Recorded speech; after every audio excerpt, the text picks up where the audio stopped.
Assalamualaikum warahmatullahi wabarakatuh.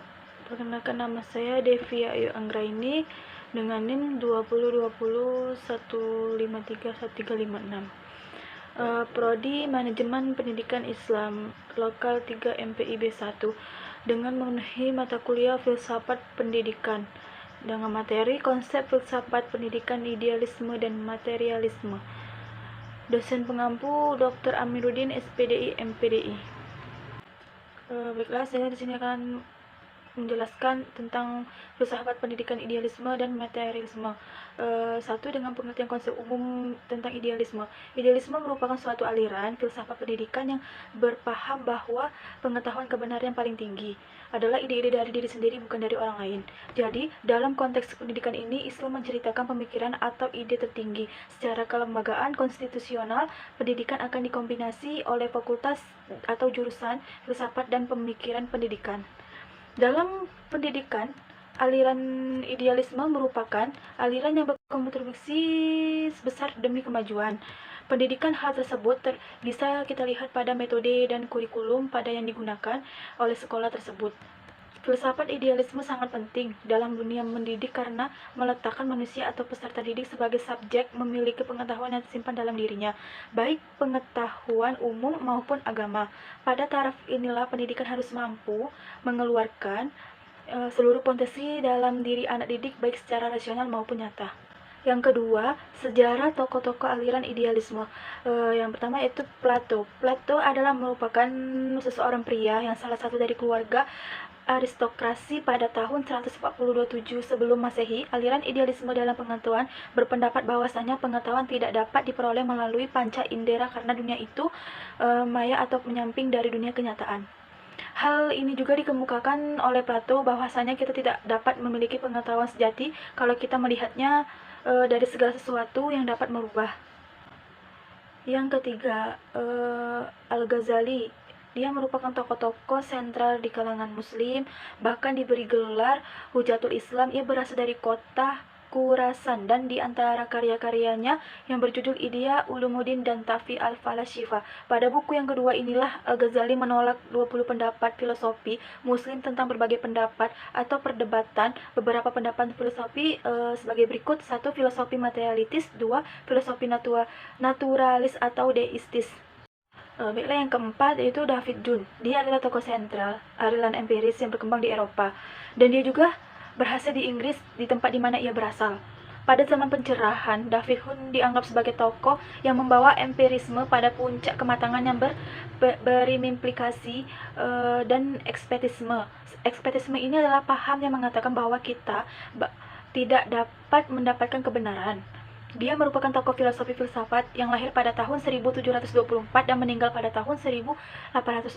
Saat itu berusia 79 tahun. Beliau berasal dari keluarga pengrajin yang sederhana. Dia juga merupakan salah satu seorang tokoh pencerah. Menurutnya semua pengetahuan itu mulai dari pengalaman, namun semua itu tidak dari pengalaman karena objek luar ditangkap oleh indera, tetapi rasio yang mengorganisasikan bahan-bahan yang diperoleh dari pengalaman tersebut.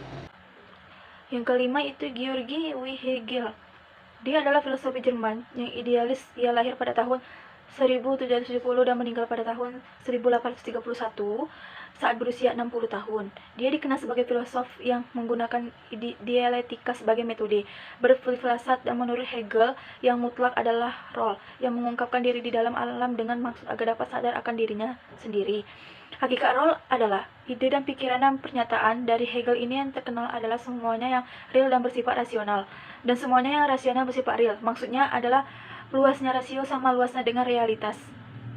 Baiklah, 3 konsep pendidikan menurut aliran idealisme, baik itu tentang guru, siswa, metode, atau kurikulum. Pendidikan idealisme itu individual, antara lain bertujuan agar anak didik bisa menjadi kaya dan memiliki kehidupan yang bermakna, memiliki kepribadian yang harmonis dan warna hidup bahagia, mampu menahan sebagai tekanan hidup, dan pada akhirnya diharapkan mampu membantu individu lainnya untuk hidup lebih baik. Sedangkan tujuan pendidikan idealisme bagi kehidupan sosial adalah perlunya persaudaraan sesama manusia, karena dalam spirit persaudaraan terkandung sesuatu pendekatan seseorang kepada yang lain. Guru dalam sistem pengajaran menurut aliran idealisme berfungsi sebagai personifikasi dari kenyataan anak didik. Artinya, guru merupakan wahana atau fasilitator yang akan mengantarkan anak didik dalam mengenal dunia lewat materi-materi dalam keaktifan pembelajaran. Baiklah, selanjutnya itu tentang filsafat pendidikan realisme. Pengertian realisme, aliran realisme merupakan pandangan bahwa objek indera itu nyata, ada sendiri tanpa harus disandarkan ilmu pengetahuan lain atau kesadaran akal. Realisme ini juga bereaksi terhadap keabstrakan dari aliran filsafat idealisme. Realisme dunia pendidikan memiliki dua prinsip. Yang satu, memberikan perhatian kepada peserta didik atau murid seperti apa adanya. Yang kedua, inisiatif di dalam pendidikan yang berbeda. Pada pendidikan atau guru, bukan pada anaknya. Hal tersebut disesuaikan dengan hidup dan tanggung jawab sosial, dan juga menciptakan peserta didik agar supaya menguasai sesuatu pengetahuan yang dapat dipercaya dengan disiplinnya mental. Selanjutnya itu tokoh-tokoh realisme. Yang pertama itu Johann Amos Commonisius. Tokoh ini berpendapat bahwa realisme dapat digolongkan pada religius, ialah tentang bagaimana manusia harus berusaha untuk mencapai dan dua tujuannya itu keselamatan hidup sejahtera. Yang kedua, William S. Guskin. Menurut M.C. Guskin, tanpa adanya Tuhan, maka tidak ada tujuan pendidikan. Tujuan mempersatukan manusia agar hidup di dunia sekarang, maksudnya mencapai tujuan akhir yang abadi. Baiklah, yang ketiga yaitu Franz Besson. Tokoh ini mengarang dan penulis Inggris. Dia juga dikenal sebagai orang yang kritikus hebat pada kekeliruan ilmu pengetahuan dan juga pendidikan. Yang keempat yaitu John Locke. Tokoh ini banyak mempelajari agama Kristen. Dia dikatakan anti metafisika. John Locke berpandang bahwa tidak akan ada kebenaran yang metafisik atau universal. John yakin bahwa sesuatu yang ia katakan benar jikalau disandarkan pada pengalaman indrawi yang sifatnya induksi. Selanjutnya yang kelima itu Alfred North Whitehead. Tokoh ini merupakan masuk dalam filsafat dengan melalui matematika. Whitehead selalu berusaha agar mempersatukan pertentangan filosofi seperti halnya tinjauannya subjek dan objek, dan dia juga percaya bahwa kita ini harus mengenali kedua aspek tersebut. Yang keenam yaitu Bertrand Russell. Bertrand Russell merupakan tokoh yang lahir di Wales yang berada di dalam lingkungan keluarga yang berekonomian mapan.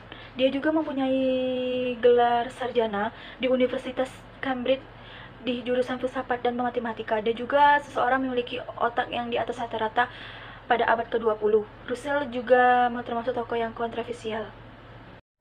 Selanjutnya yang ketiga yaitu konsep pendidik menurut aliran realisme, baik itu tentang guru, siswa, metode, kurikulum, dan lain-lainnya.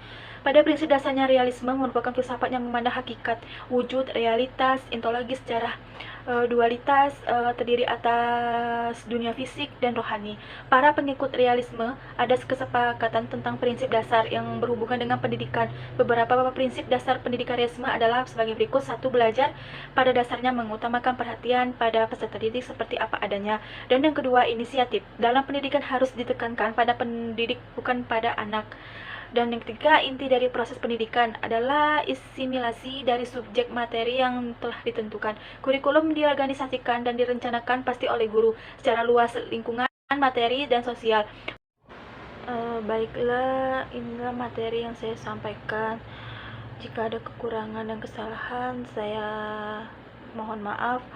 Dan saya akhiri. Wassalamualaikum warahmatullahi wabarakatuh.